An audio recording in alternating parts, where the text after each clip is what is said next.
Hello, everyone, and welcome back to the United Star.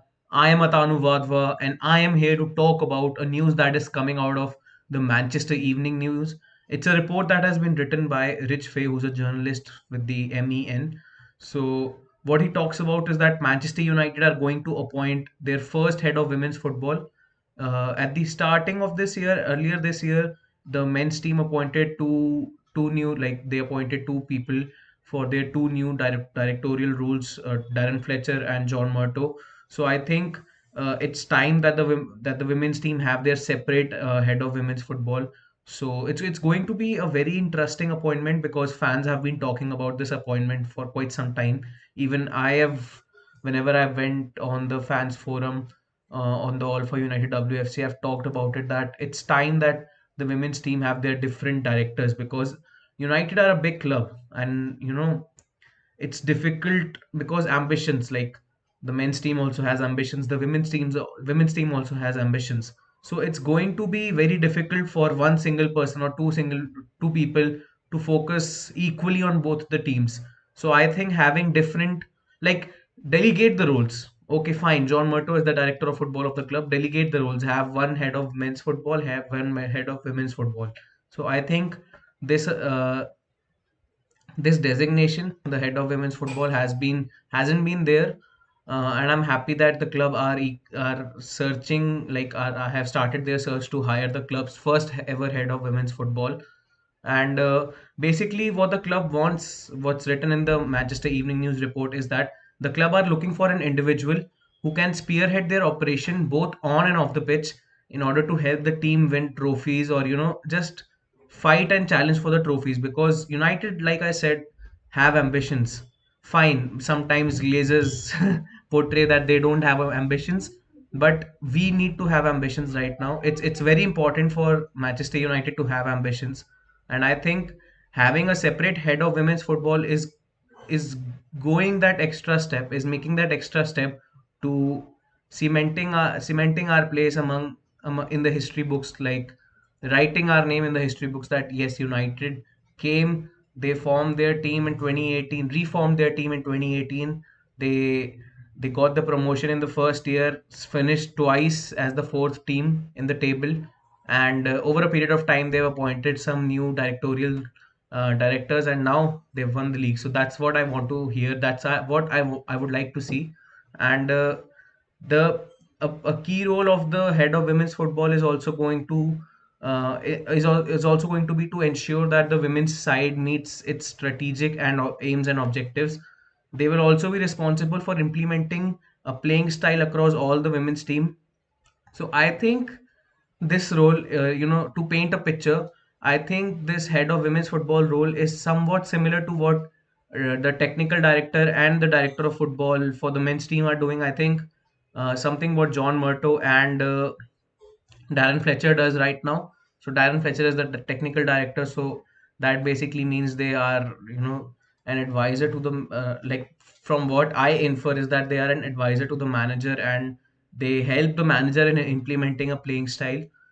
And sorry, and it's also important to meet the strategic aims and objectives. Like, this is the aim that the women's team have for this season. So it's important for the team to achieve those aims, and at the end of the day we want to fight for titles, we want to win silverware.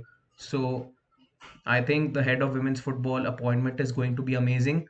Another key role of this position will be to ensure that the women's side have proper training environment, proper training facilities, proper playing environment, so that because right now we are seeing the three big clubs of the WSL. I'll talk about the WSL right now: Arsenal, Chelsea, and Man City. From what I have heard, their facilities are much better than United. I'm not saying our facilities are bad, but I think they can be better because sky is the limit for Manchester United. So I would like to see some improvement in the training facilities as well. And yeah, I'll be clear. I'm not saying that we are bad, but I've said that there's always room for improvement. And with terms of, like, talking about the people who might be in contention for this position, the first name that comes to mind is Siobhan Chamberlain.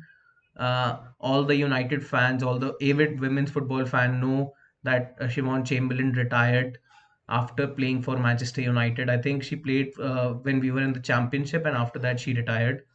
So she's been closely related to Manchester United ever since her retirement. She's been a commentator, a, a commentator, a reporter, or whatever you might call it for MUTV on a regular basis. We also saw Siobhan Chamberlain with Peen Mullenstein. I'm sorry if I'm not pronouncing the name right. Last year when they were at the Old Trafford for the Manchester United versus West Ham game, the first ever the first ever game where United women played at the Theatre of Dreams. So the first name that comes to mind is Siobhan Chamberlain, and like I said, she's been closely related to Manchester United. I think she knows Mark Skinner, she knows the team, she knows many players, she knows Charlotte Healy. So it wouldn't be difficult for her to come into this setup and implement some of the ideologies that she might have. Coming to another name that I've heard, some guy named Matt. He's been at the foundation and has been the RTC, the Regional Talent Center director, for some years now. So he does have the experience and he does have the resume for doing such a job. So I think he'll also fit in perfectly. But I don't know much about him. I just looked him up on the internet. Uh, so the present de facto general manager, who's actually a finance director, is Steve Deville. And from what I've heard, the women's team deserve better. Of course, Steve is has been thrown into this setup because he doesn't know how to perform the uh, role of a general manager. But I would like to see some changes. So I was talking to some fans, and they thought that this might be a smoke screen. Uh, who knows? Maybe it is a smoke screen because Mark Skinner hasn't been doing pretty well. The team as a whole haven't been doing pretty well. So the performances haven't been up to the mark. The results aren't there. So I think this might be a smoke screen, but I am hopeful. I am being positive. Um, yeah, I want a general manager. I want a head of women's football. Every fan wants a head of women's football right now. So hopefully, keeping my fingers crossed that get we get the news soon that a head of women's football has been appointed. I'm sorry, there are a lot of terms in football right now: head of football, director of football, technical director, manager. So I'm getting confused right now. But yeah, I think it's important to have a head of women's football at a club like Manchester United because, like I said, every club has ambitions.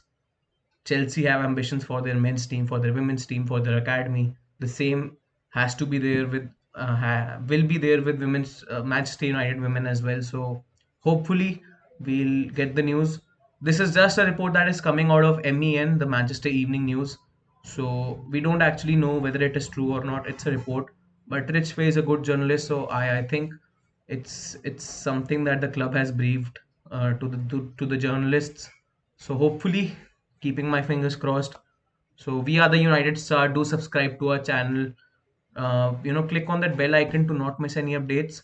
Follow us on our Instagram and Twitter handles. We'll see you next time. Until then, glory, glory, Man United. Keep supporting women's football. Keep supporting Manchester United. Stay safe and take care.